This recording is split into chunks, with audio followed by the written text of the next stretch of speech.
Türkmenistanda dowam edýän ykdysady kynçylyklaryň arasynda ýurtda täze deshalaryň gurulşynyň depgini gowşamaýan mahaly abada syýahatçylyk zolugynda täze mehmanhanalar toplumyny gurýan firmalar öz iş ýerleriniň zähmet haklaryny indi 3 ay bäri tölemeýärler.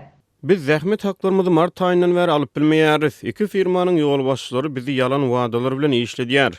Dip efirde adynyň tutulmazlygyny soran gurulşyk işçisi 24-nji iýunda habarçymyza gurrun berdi. Zähmet haklaryny alyp bilmeýän gurulşyk işçileriniň ençemesiniň anonimlik şertinde habarçymyza aýtmagyna görä, aýlyk alyp bilmeýän işçileriň anyk sany belli däl. Hususy gurulşyk firmalary aýlyklaryň tölenmezliginiň sebäplerini döwlet tarapyndan pul geçirilmeýändigi bilen düşündirýärler.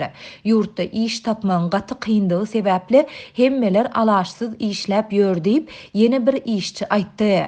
Adatlyk radiosunda gurrun edilýän gurulşyk firmalarynyň dol atlary bolsa-da howpsuzlyk aladalar sebäpli olary köpçülüge mälim etmekden saklanýar.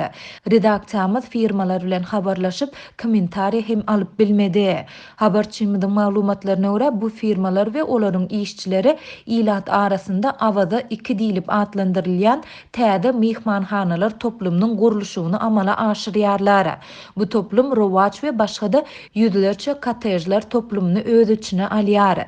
Täze mehmanhanalar toplumy Tolkun ýahta klubynyň goloýunda, awazanyň günwatar böleginde gurulýar.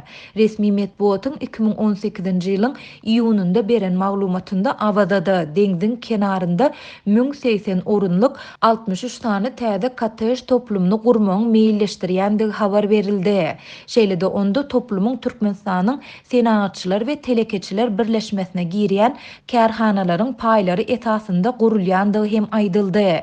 Ýöne adatlygy häzirki gurrun edilýän toplumyň 4 ýyl mundan odal planlaşdyrylan kotej toplumy ýa-da däldigini anyklamak başartmady.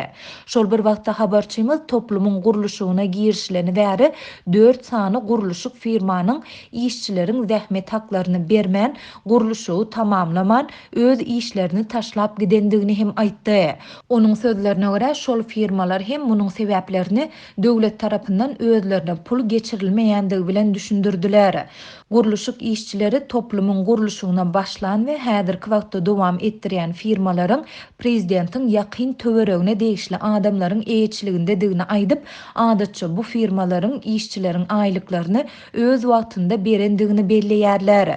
Ykdysady krizis bu firmalara hem zarba urana meňdeýär. Dip Balkanly gurulşyk işçisi aýtdy. Soňky ýyllarda öz garaşsyzlygynyň iň agyr ykdysady kynçylyklaryndan birini başdan geçirýän Türkmenistanda işgärleriň aýlyklarynyň öz wagtynda berilmediligi bilen bagly ýagdaý ýyl-ýyldan ýüze çykýar. Şu aýyň başynda Adatlyň Lewap welaýatyna habarçylar bilen söhbetdeş bolan ýerli owa hyzmat edarasynyň işgärleri öz aýlyklarynyň her aýda dälde ýylda diňe 2 sapar tölenmeligi barada täze düzgünüň güýje girdilendigini gurrun berdiler. Şeýle-de ýurtda raýatlaryň zähmet haklaryny naklaşdyrmakdaky kynçylyklar hem saklanyp galýar. Ýurduň dürli sebitlerindäki bankomatlarda nagt pul köplenç tapdyrmaýar. Türkmenistanda Türkmenmaşyr şäherinde Hadar deňziniň kenarynda awada milli syýahatçylyk zolugyny döretmek barada 2007-nji ýylda karar kabul edildi. Bu karar şol ýyl häkimiýet başyna geçen öňkü prezident Gurbanoğlu Berdimuhammedow tarapyndan kabul edildi. Şondan bäri bu zolugyň gurulşy üçin milliardlarça dollar sarp edildi. Synçylar ýapyk Türkmenistanyň ýurda az daşary ýurt syýahatçysyny çekmekde tanylýandygyna we ykdysady kynçylyklar sebäpli içerki syýahatçylygyň gowşgunsyzdygyna ünsü çekip gurulýan mehmanhanalaryň köplenç boş durýandygyny aýdýarlar.